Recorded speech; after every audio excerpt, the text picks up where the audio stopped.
the Répertoire International de Littérature Musicale. That's a non-profit organization housed at the CUNY Graduate Center in New York. RILM is an organization that since the 1960s has documented and disseminated music literature from across the globe. And it has done so without any specific bias to certain countries or languages, but has been very inclusive to include really as many languages and as many countries as possible in that endeavor.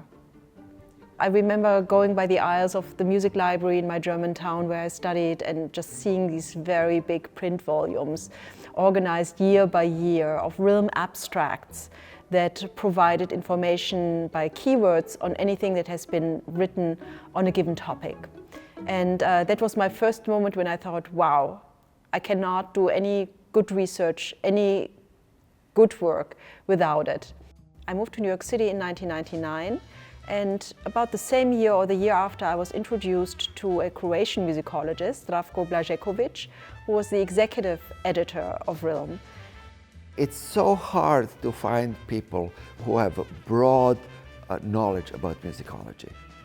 Musicologists today are very much focused on very narrow topic. They all want to be a specialist for that topic. But if you work at RILM, you have to know about everything in the world. On a nice side, one could actually say it's a treasure chamber, because once you open a cabinet, you find something that you never thought existed. It was no longer abstract or a printed book. It was a living operation with many people that are very interesting, with different backgrounds from different parts of the world. And I always wanted to work in an international environment as an immigrant to the United States.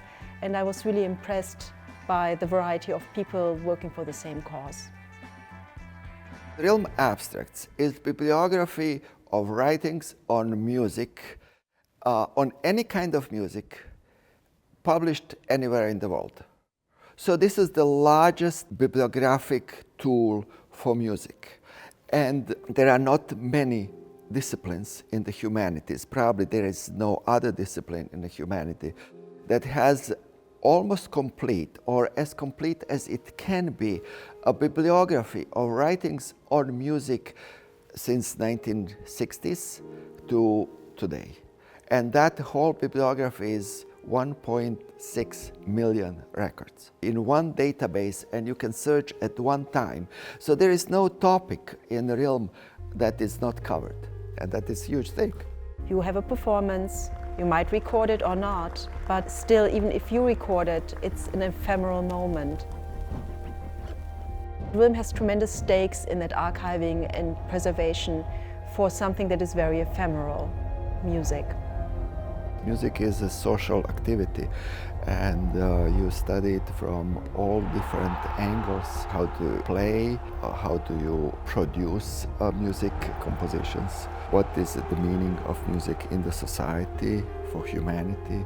Music writings document something in a way that a performance cannot alone. We collect these writings as a massive effort in really helping cultural heritage being preserved and disseminated. We study even songs of birds and sounds of animals. And that makes RILM so special, because there's no other organization that is doing this. In the very early days, RILM was a very small, almost living room-like operation. By the early 2000s, RILM had already a staff of 25 to 30 people and growing ever since.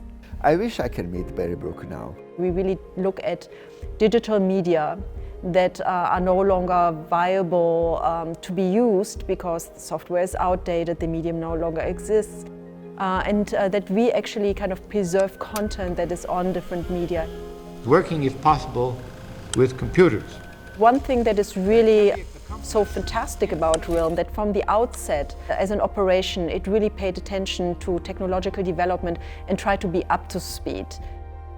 There is no other database in the humanities that similarly really looked at modern technologies and tried to use them. At this current point in time, we are looking really at incorporating generative AI and automation as much as possible.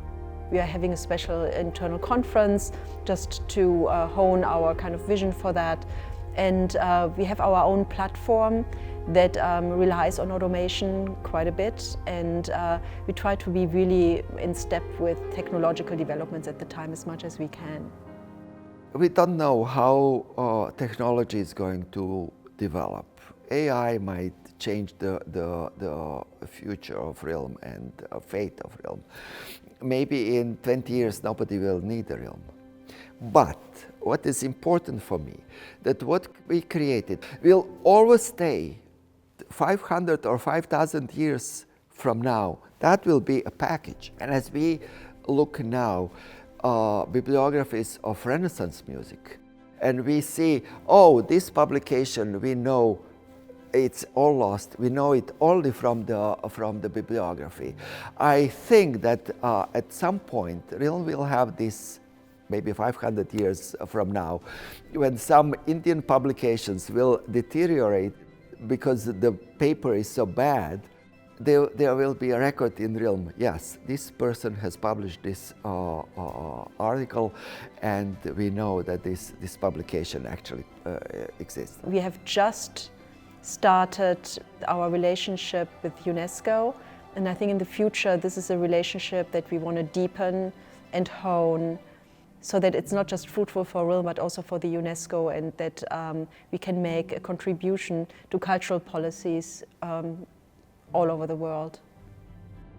Such efforts can help men and women to explore other disciplines via selected, abstracted, or critical bibliography, and thereafter confront their own discipline with new types of research techniques. Such efforts should assist men and women to devote more of their time and intellect to truly humanistic, educational, and scholarly activities.